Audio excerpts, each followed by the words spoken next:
তো আপনি যখন বাইরে কোথাও চলে যাবেন, এত পীরের মাজার রয়েছে, কি আমি আপনাকে বলে বোঝাই। আমি যখন বাংলাদেশে জালসা করার জন্য গত বছরে গেলাম, আপনি আশ্চর্য হবেন যে বাংলাদেশে আমি দেখলাম যে এমন এমন বাবা রয়েছে যেখানে ফকির বাবা, ভণ্ড বাবা, ন্যাংটা বাবা, তারপরে আপনার নুঙ্গি বাবা। আপনি চিন্তা করে, আমি এমন একটা এলাকা দিয়ে গেলাম যে ওই এলাকাতে আপনার একটা গাছ রয়েছে, গাছে পেরেক মেরে দিয়েছে, বলছে এখানে কে, এখানে নাকি গজাল বাবা। সেই স্পষ্ট লিখে দিয়ে বলেছে যে হ্যাঁ, যদি তোমরা তোমাদের বাড়িতে বউকে স্ত্রীকে বসে রাখতে চাও তাহলে তোমরা এখানে গজাল মারো।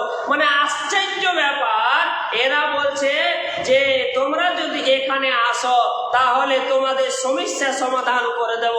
জি, এই যে এত মাজার রয়েছে, এই মাজারে অনেকে আজকে আমরা ফুল চড়াই, এই মাজারে আজকে আমরা টাকা দিই।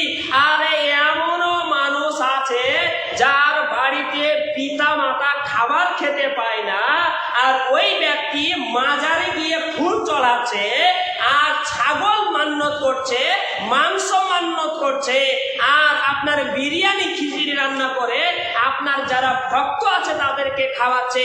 আর খোঁজ নিয়ে যদি দেখা যাচ্ছে তার বাড়িতে পিতা মাতা খোদায় আছে, তার পিতা মাতা খাবার পায় না। বলেন আজকে আমরা কেমন হতভাগা আজকে মুসলমান। আরে এই জাতি এত গুনাহগার হয়ে গেছে, আপনি চিন্তা করেন, হয়তো কথাগুলো আপনাদেরকে খারাপ লাগতে পারে, তাতে আমাদের কিছু যায় আসে না।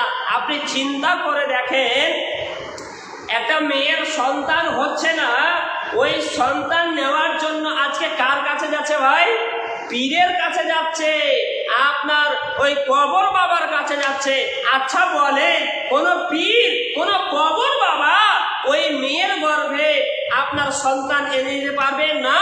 আল্লাহ তাআলা সূরাতে বলছেন যে আমি আসমান এবং জমিনকে সৃষ্টি করেছি, আমি যাকে ইচ্ছা করি তার গর্ভে পুত্র সন্তান দান করি, আমি যাকে ইচ্ছা করি তাকে কন্যা সন্তান দান করি, আমি যাকে ইচ্ছা করি উভয় ছেলে ও মেয়ে দুইটি দান করি, আবার আমি ইচ্ছা করলে কাউকে বাজ এবং বন্ধা করে আমি রেখে দেই। তো এখানে আল্লাহ তাআলা যদি বাজ এবং বন্ধা করে রেখে দেয়, তাহলে ওই ফকির বাবা আর পীর বাবা ওই মেয়ের গর্ভে, মায়ের গর্ভে সন্তান এনে দিতে পারবে? জীবনে কখনো পারবে না। আজকে এই জায়গাতে আমরা শিরক করেছি। আজকে যদি আমরা পীরের কাছে গিয়ে সন্তান চাই, আজকে ফকির বাবার কাছে গিয়ে যদি সন্তান চাই, আর এটাই হবে শিরক। আর আল্লাহ নবীজি বলছেন, আল্লাহ তাআলা বলছেন, এই কাজ যদি তোমরা করে থাকো তাহলে নিশ্চিত তোমাদের থাকার জায়গা হবে জাহান্নাম। আচ্ছা বলেন, আজকে আমাদের এইভাবে যে জীবন